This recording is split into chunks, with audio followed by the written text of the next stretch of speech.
welcome to Life on the Moose. Let's keep framing walls today. In fact, let's work on this shear wall over here with all these bolts sticking out through the floor. I'm going to use a little different approach because I don't think I can build a whole wall and lift it up and over these bolts right here. So I think we're going to have to build this in place. I built another wall while you weren't looking. This is an exterior wall. This will actually be the exterior wall of the primary closet. This section is about 10.5 feet long. There's a window in there that's the same size as the windows in the primary bump out right there. But this particular section has no hold downs, so it should go pretty quickly. All I have to do is stand it up and nail it down. I took care of a few other things while you weren't looking, like this beam up here. I went ahead and nailed this beam in both sides. First, I made sure that it was straight and plumb and level, and it is. I have to say, I'm pretty impressed with how straight it is. Take a look at that.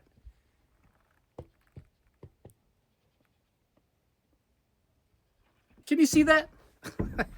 Not to pat myself on the back or anything. Well, I would, but my shoulder hurts a little. Another thing I did was caulked all my holes in the floor where I had that temporary nailing, where I nailed my bottom plate in. Yeah, eventually we're gonna get some rain, and I don't want those jagged little holes that are kind of broken out. That is really susceptible to moisture, swelling, and whatnot, so I just don't want to have to deal with that in the future. So I caulked every one of them, and I'll try to remember to do that as we work our way around. It can't hurt, right?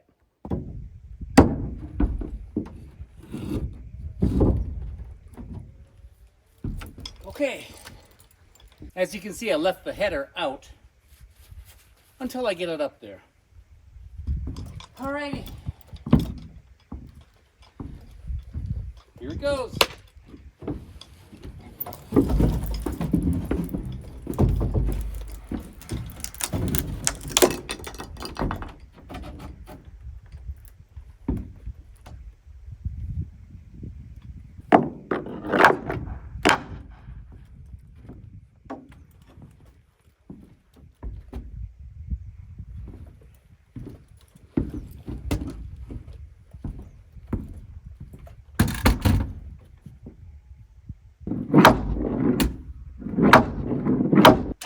Okay, it's up there.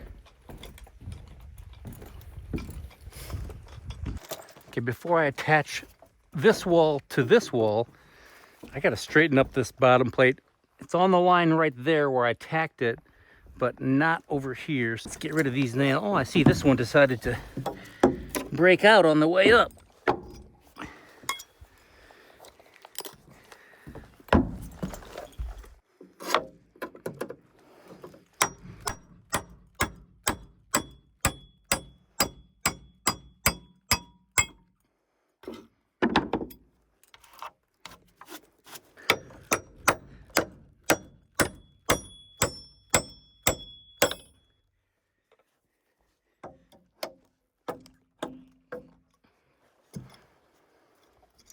Okay, that moved. Look at that. I think that's what we want right there. But we have to start on this end first, because if we need to move that wall, it's a lot easier to apply leverage on that loose end than it would be in the middle somewhere. So let's keep tacking this down.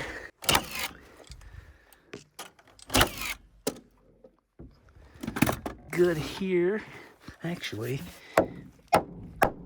that's even better.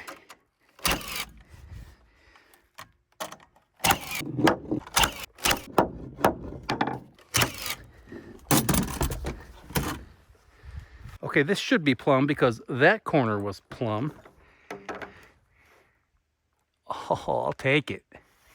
Look at that. Okay, now we just have to plumb it this way.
Okay, now I just have to cut the little short ones that go on top of the header.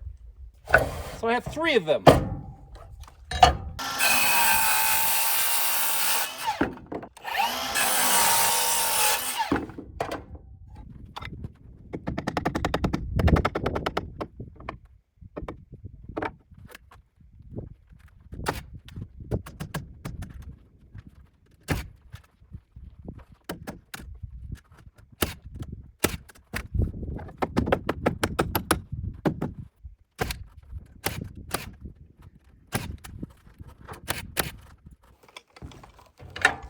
Okay, on this shear wall right over here, 11 feet, 6.5 inches. That's my top and bottom plate.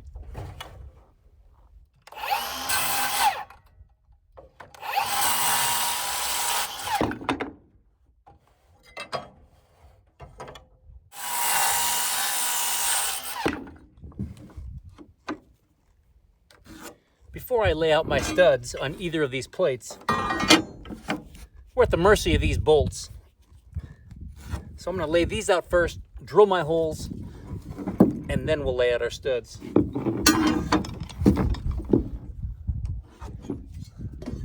So right now, obviously, I'm just tracing both sides of the bolt. Then I'll go back and I'll measure the distance from the middle of the bolt to my line I have scribed.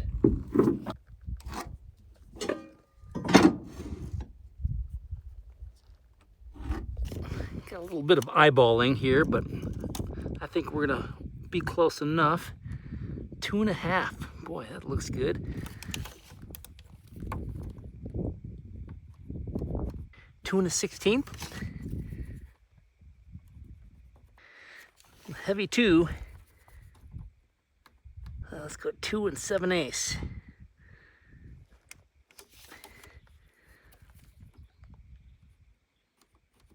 2 1/4.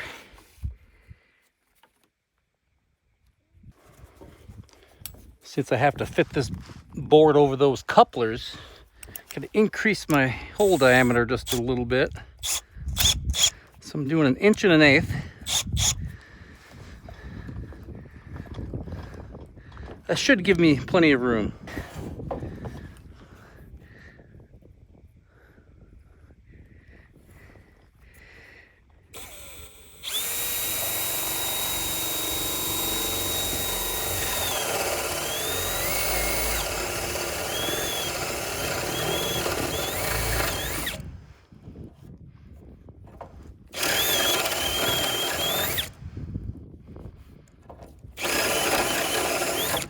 Trying not to break through, just because that makes such a mess when you do that sometimes.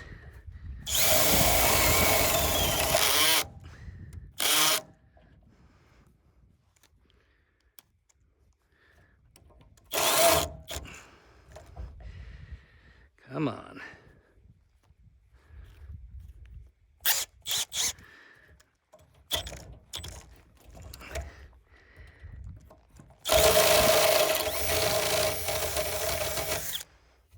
Okay.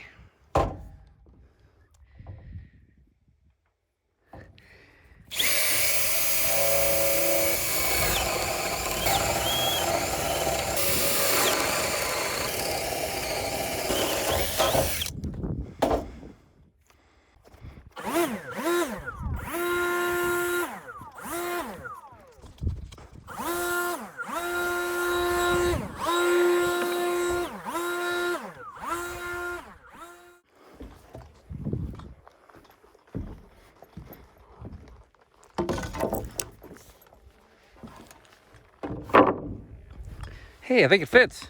Look at that.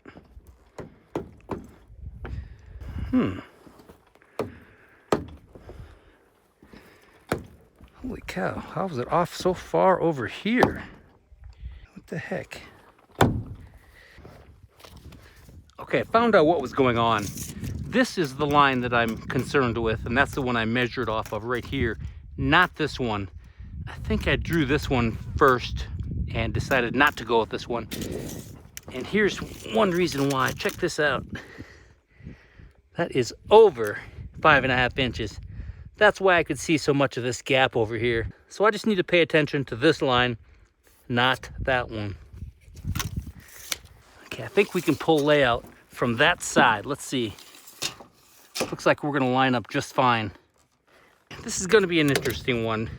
This one's gonna get two studs, and then there's gonna be about a 1/2 of an inch void right here. That's just the way it is. It isn't gonna matter because we're gonna have walls here and here. And we'll just drywall over that. You'll never know. Let's double check our hole down here.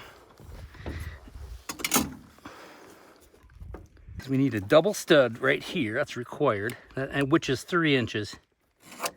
Okay, that's our first line.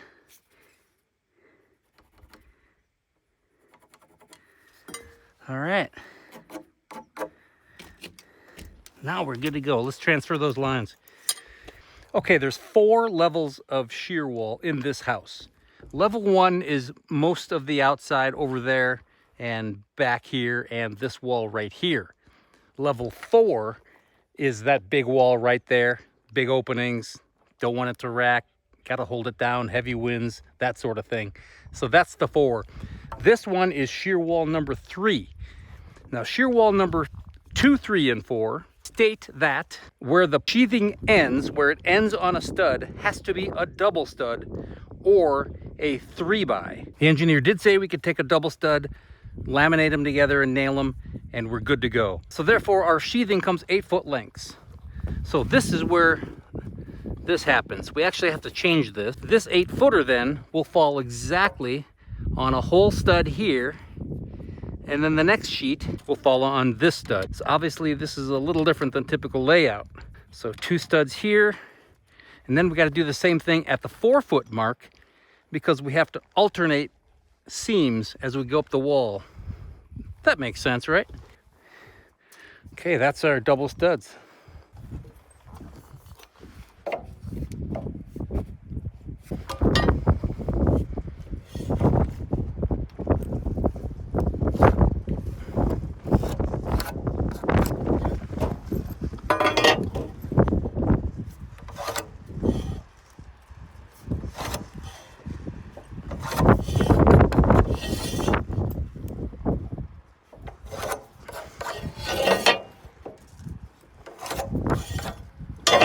I think it'd be a little easier if I put a few studs in there, build the top and bottom plate together just to hold them together, and then I can lift that on to there.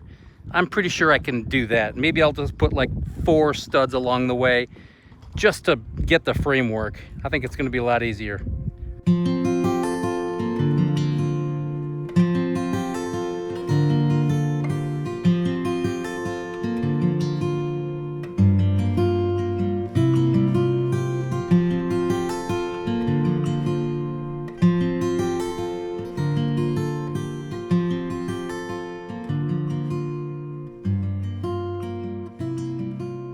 Okay, as per our shear wall schedule, let's take 2 of these studs, glue them together.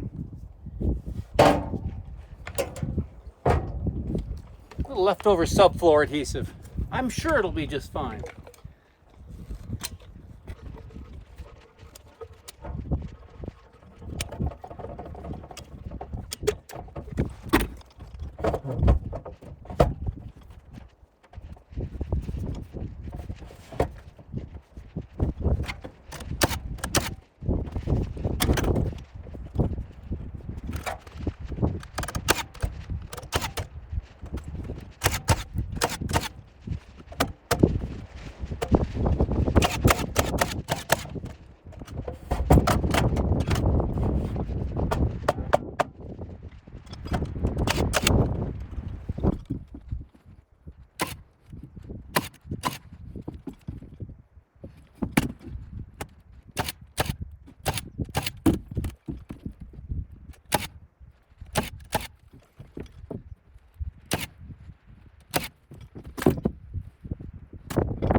Back at it today.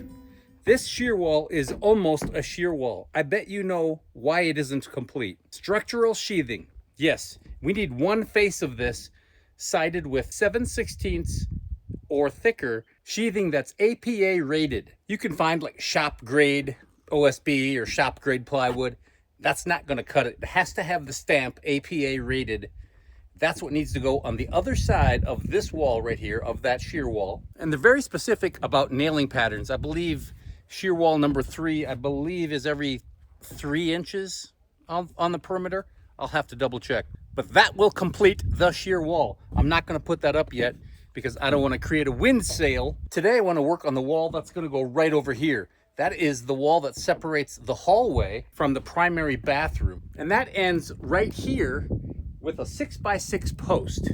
Then we're going to have a beam over here to a 4x4 foot post and then wall for the rest of the way. I'd like to get this wall in over here. It's almost a 10-foot wall. It'll be super easy. There's no hold downs. There's no windows.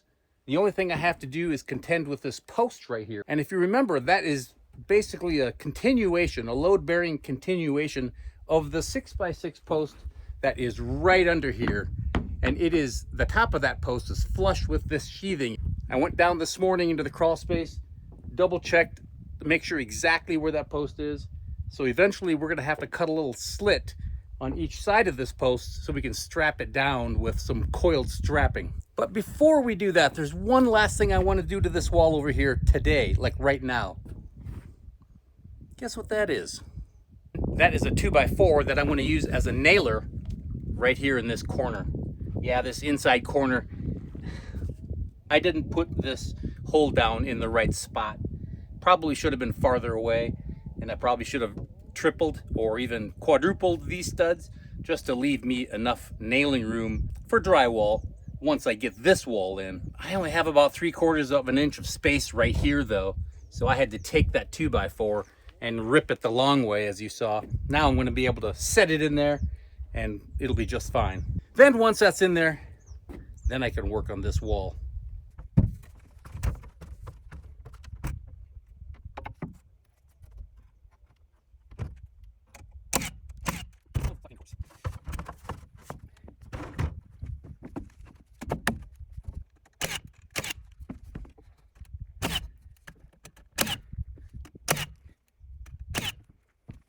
Let's go to the woodshed, get this 6x6 post. I don't know if you remember, I milled that up a couple of months ago. Might as well get this 4x4 post that I'll need as well. And then I think while I have the side-by-side out, I'm gonna get rid of this section, this cutoff section, this huge beam I used the other day. I don't think I'll need it over here, so let's get rid of it.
There's been a couple changes.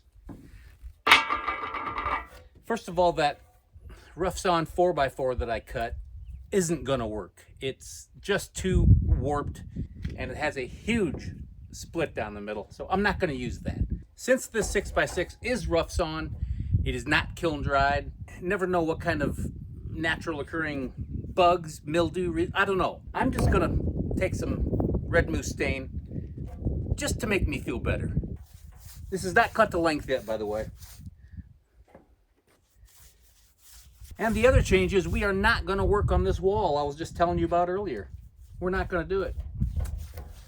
I have another plan. The reason we're not going to do that is because I don't have the coiled metal strapping that is required on this post right here.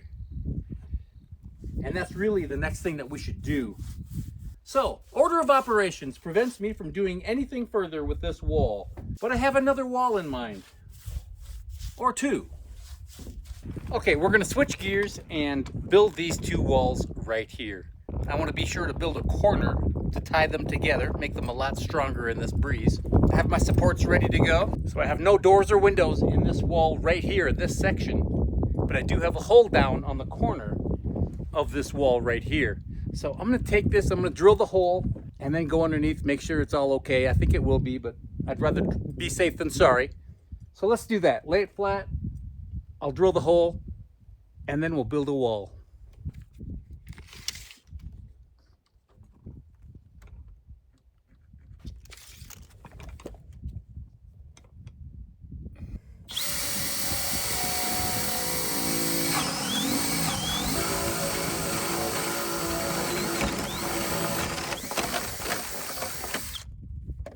"12 inches. Threaded rod. We have to cut threaded rod. So we have the one in the very corner that we're doing right now, and then we have a couple of them probably the next episode. So let's cut 3 of them at 12 inches. Threaded rod is cut. Let's get this wall built. See if we can stand it up today. Usually in the afternoons the wind starts howling, so 12:15. So it's probably due any minute now.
just went underneath, tightened this bolt up down there on the coupler, so it's looking good.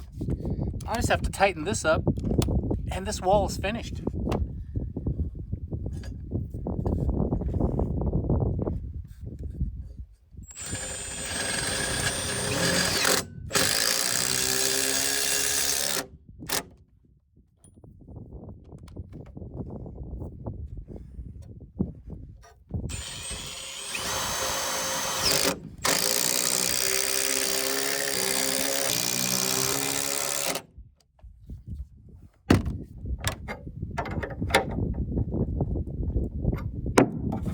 That's it. Well, you want to do one more wall in this episode?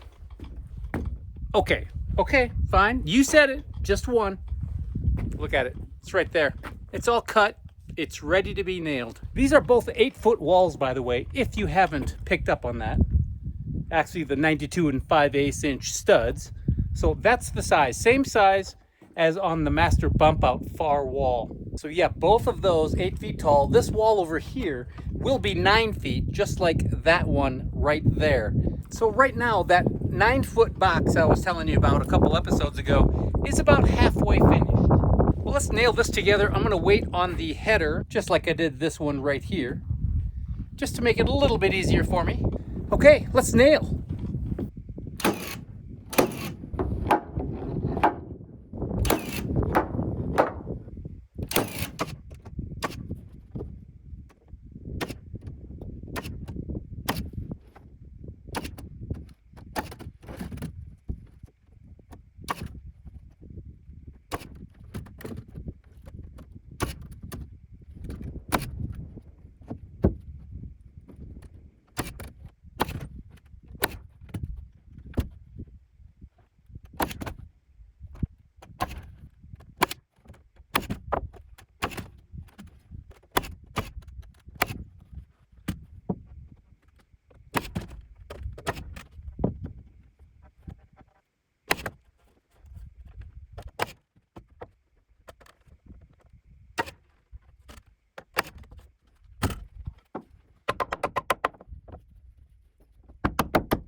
Well, that's it. I don't care what you say. I'm not doing any more. It's been a long day. 6:15. It's not the worst thing in the world. I got a lot accomplished today. I'm happy with that. Check it out. It's almost starting to look like something. Got 4 sections of walls put up this episode. I'm happy with that. Well, I'm going to order a few things. That strapping, probably get a different 4x4 for over here. I need to get another 6x6 post for over here. I don't have that milled, so I'll get what I need. If I'll see you back here then in a week. Okay, good. All right, that's it. I'm going to go get a drink of water. You take care of yourself. Take care of those around you too. I'll see you soon.